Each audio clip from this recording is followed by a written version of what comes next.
A my už jsme ve Vroclavi a jdeme se podívat do Pitwoolu. Je tady kamenný obchod, takže jdeme se podívat, co tam mají a nějakou radost malou si udělat.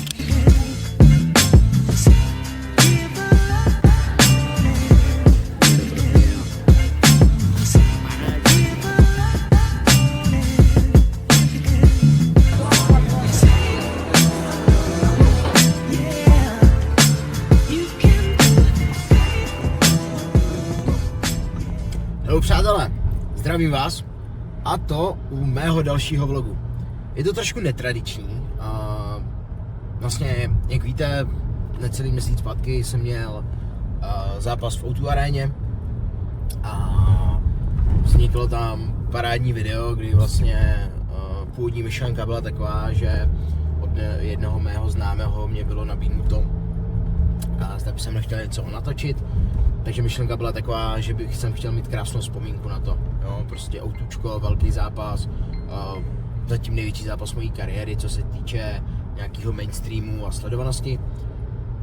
Takže jsem si říkal, hele tyjo, super, něco z toho vytvoříme. Když se to vytvořilo, vypadalo to tak parádně, říkám, hele tyjo, pojďme to poslat na YouTubeko, je to fakt krásný video a tam trošku vznikla myšlenka, že by jsem teďka malinko zabrousil i do těchto vod YouTubeových, že by jsem chtěl vydávat nějaký pravidelný vlogy ze svých příprav, ze svého života, z takového takzvaného fight lifeu.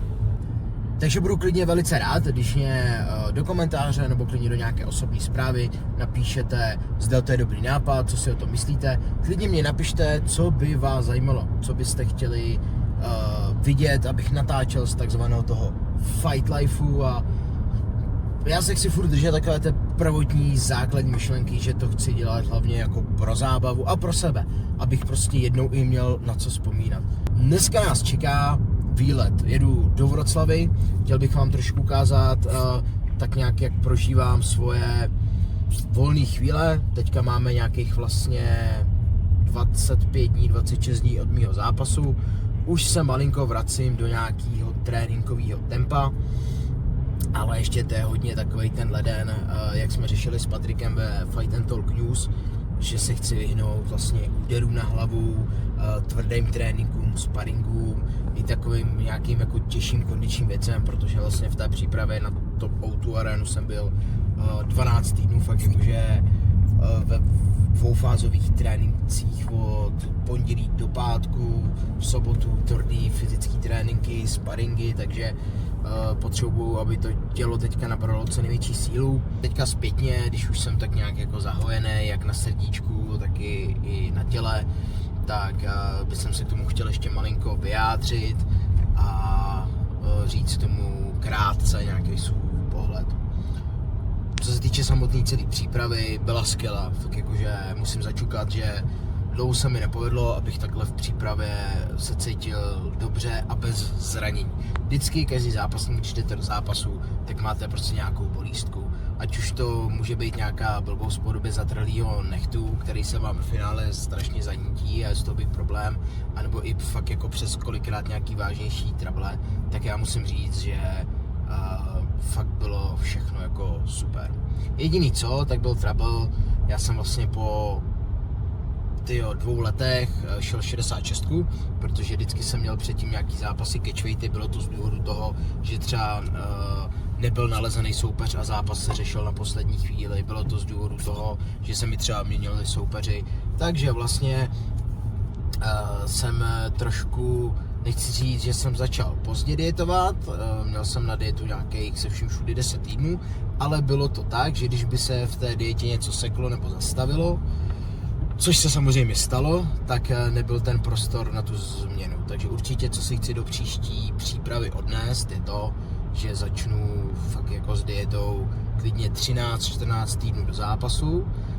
Radši budu mít prostě víc přeschazováno a vyhnu se tomu, že vlastně na konci já jsem odvodňoval nějakých 4,5, skoro 5 kilo, jo, což vlastně je na moji váhu dost a vzhledem tomu, že já to fakt chci mít v závěru co nejvíc na pohodu a klidný, tak tohle to byla jediná taková věc, která se prostě jako nepovedla. Řešil jsem to i se svým trenérem, s Patrikem a určitě si z z tohohle chci vzít ponaučení. Z čeho si chci vzít další jako ponaučení z přípravy, tak je v závěru i nějaký ten jako fokus na mé věci. Jak víte, tak já se věnuju i nějakým jako soukromým tréninkům a podobně. A vlastně krom posledních 2 týdnů jsem se neustále jako věnoval klientům a nějakému Bčku, začátečníkům a podobně. Tam příště bych to taky zmínil, že třeba posledních už klidně 5 týdnů do zápasu čistě už jenom fokus na mě. Protože se to nezdá, ale všechny tyhle ty další aktivity navíc vás od toho prostě jako rozptylujou. Jo? Takže takhle říkám otevřeně čistě moje pocity, myšlenky, kterých jsem si teďka několik dní a týdnů rovnal v hlavě a k tomuhle jsem jako dospěl. Soupeř byl prostě lepší. Já to asi nemůžu jinak říct, byl výborně a skvěle připravený. Na můj styl byl skvěle připravený, ty zbraně měl fakt jakože vybroušený úplně do topu a v kombinaci s tím, jak mě tam i na začátku prvního kola skvěle trefil, tak to mě i dost jako vymazalo, tak vlastně už jsem se do toho zápasu nedostal a každou tou vteřinkou mě fakt jako v tom zápase utíkal a měl výborný přehled, uměl výborně pracovat s tou vzdáleností, výborně mě tam stopoval tím předním jabem, jakýkoliv můj nástup, jakýkoliv můj pokus o kombinaci, tak ty nůžky se takhle rozšiřovaly a on v tom chytal sebevědomí, jistotu a já jsem naopak padal dolů. Ty moje věci byly nepřipravený, neudělal jsem pak v tom zápase pořádně kombinaci, byl jsem těžký na nohách a dopadlo to, jak to dopadlo. Nejvíc, co asi utrpělo, řeknu vám to úplně otevřeně, tak je moje ego. Jo, dejte si to prostě na tu misku váh. Přijde vám tady prostě největší zápas kariéry, hrozně se na to těšíte, jste doma ještě se zahraničním soupeřem, největší krytý hale v České republice. Máte teď v té hale fakt strašně známých, měl jsem tam po dlouhé době svoji rodinu, měl jsem tam spoustu blízkých přátel, známých a prostě chcete vyhrát, chcete být prostě ten borec, který mu zvednou tu ruku a přijdou za váma a jo, ty vole, jsi nejlepší. A jo, jenomže taky můžete takhle vyhrát, všichni vám říkají, jak jsi nejlepší a tohle, ale ten výkony tak může stát za starou velu a věřte mi, že když takhle vyhrajete, tak si z té přípravy nebo z toho zápasu nikdy tolik nevezmete, jako když dostanete takhle na budku. Ve finále nechci, aby to vyznělo debilně, nejsem z toho rád, ale myslím si, že v této fázi kariéry tato prohra musela přijít, myslím si, že přišla zavčasu a teď už jenom čistě na mě, co si z té prohry vezmu. Já bych chtěl hrozně moc poděkovat jako svýmu týmu, svým trenérům a svým sparring partnerům, klukům, kteří mě vlastně hodně jako podpořili, kteří stojí při mě a za mnou a vlastně měli jsme už tu možnost na tréninku rozebrat celý ten můj zápas.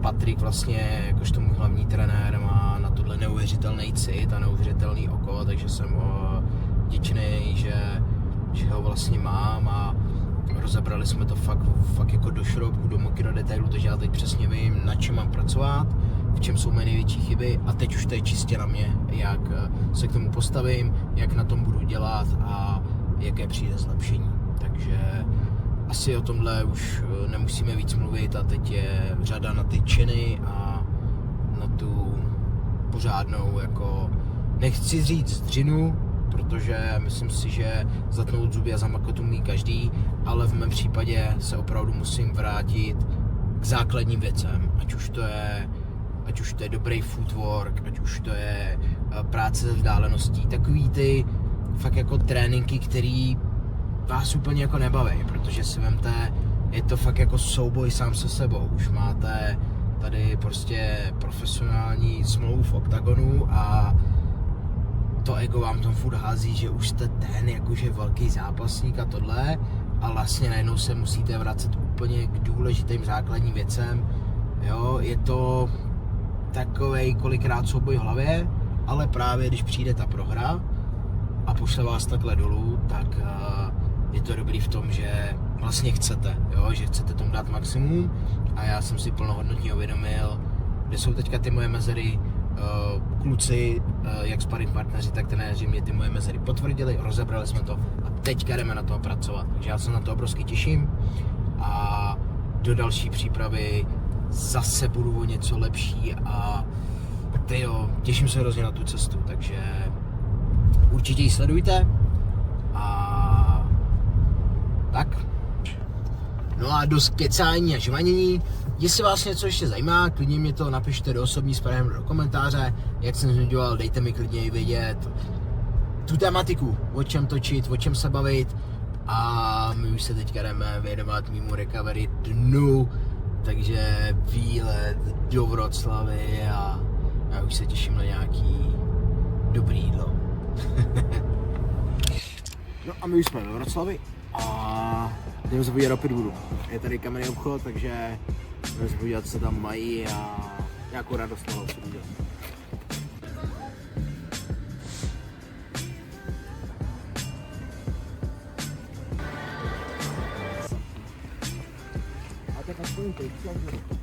Jak můžete vidět, jak parkují Poláci, takže nejen, že jezdí jak ale i ten parking by mohli zlepšit. Zvládl jsem to, zaparkoval jsem a jdeme se najít.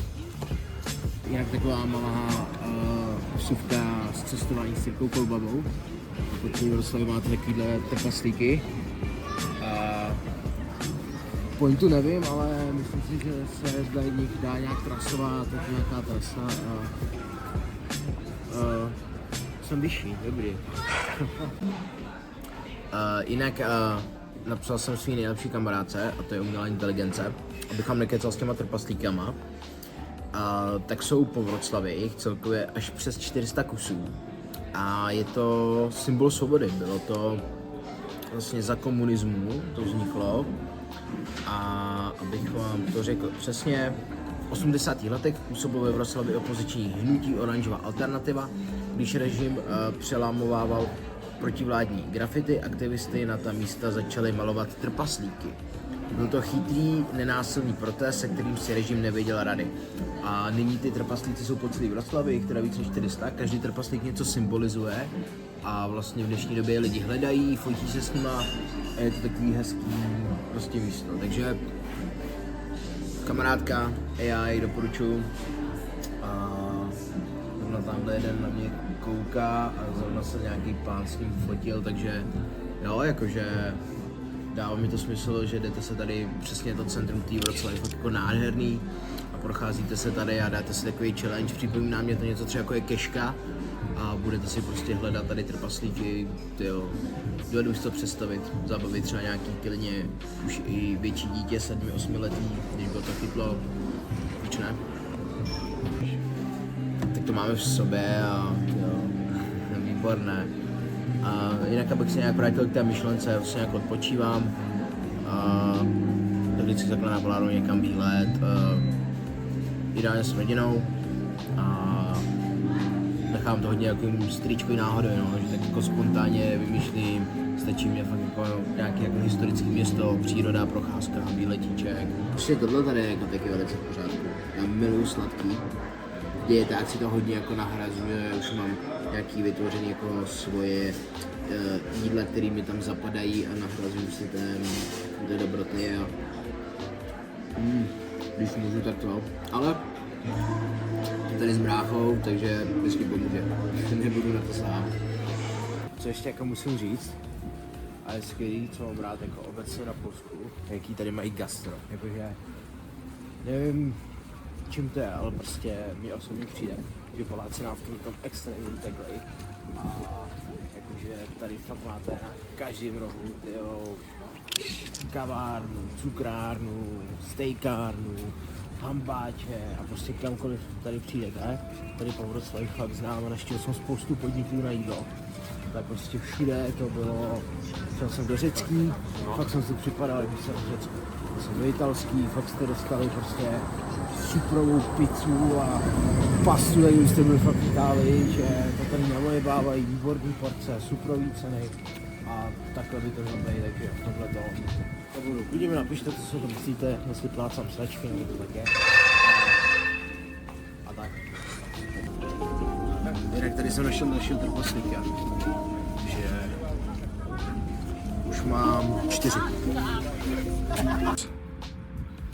A tohle je prostě na tom super, že takhle vypadnu do Vroclavy, byť jsem tady na několika tréninkových kempech a takhle na výletě jsem tady už třeba po 6. po 7. za posledních, 4-5 let, ale je to prostě boží. Projdu si tady to historické centrum, dám si přesně někde dobré jídlo, dobrou kávu a je to skvělý na to nějaký jako srovnání myšlenek, spousta nápadů mě vždycky jako napadá a takhle já si prostě užívám svůj aktivní odpočinek a svoje volno po zápase, takže jsem rád, že vám to můžu přiblížit. Věřím tomu, že každý zápasník to má malinko třeba jinak, ale tím, že nemám rodinu a takhle, myslím jako děti, rodinu samozřejmě mám, ale tak jsem takový jako pán svého času a můžu vždycky vymyslet a podniknout jako tomu to tady ještě pořádně dodělám kolečko po tom centru a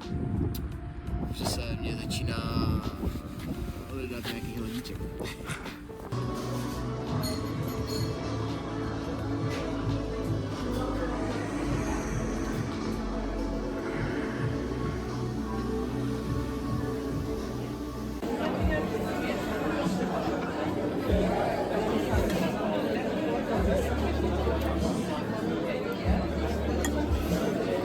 No máš to dobrý? Je to výborný.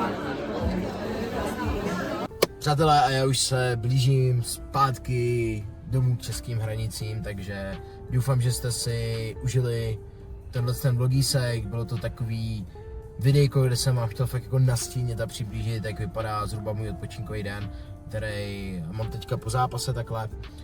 Chtěl jsem tady ještě malinko se vyjádřit k té mý přípravě, co proběhla, k tomu zápasu a k tomu, co mě teďka bude čekat. No takhle, teďka mě bude čekat v pořádku, jde domů a těším se už do postele, protože už je nějakých 9 hodin. Ale budu moc rád i za vaši zpětnou vazbu, jak se vám tato myšlenka těch nějakých pravidelnějších vlogů líbí. Asi úplně nekoukejte na nějakou tu kvalitu, nejsem úplně ve fázi, že by jsem chtěl investovat nějaký velký peníze do pořádného vybavení a kvality těch videí. Říkám, chci to dělat čistě pro svoji radost, pro nějakou svoji vzpomínku a uvidíme, kam se to dopracuje, chytne, ale budu dělat maximum pro to, aby se vám co nejlíp a nejvíc nastínil takový ten fight life a to kolem toho našeho bojového sportu. No a ještě bych vás rád pozval na Fight and Talk podcasty, který mám tu čest dělat s Patrikem Kinclem, takže tenhle rok nás čeká určitě spousta kvalitních hostů, takže kdo neznáte, nesledujete, nevíte, tak určitě mrkněte na YouTube, po případě na naše Hero Hero, kde za nějakou malou symbolickou částku nás můžete podpořit a myslím si, že každý z vás to najde svoje. Letos nás čeká spousta skvělých a kvalitních hostů a mimo jiné se pravidelně věnujeme i MMA News, kde rozebíráme jak domácí, tak světovou scénu MMA, takže určitě milovníci bojových sportů tam najdete svý, ať už nás budete chtít hejtit, anebo pochválit, všichni jste vítáni, takže čus a klidně mi ještě napište do komentářů, jak tohle ty nějaký pravidelnější vlogy pojmout, jestli to mám nějak pojmenovat a nechte mi tam prostě vzkazík. Čau.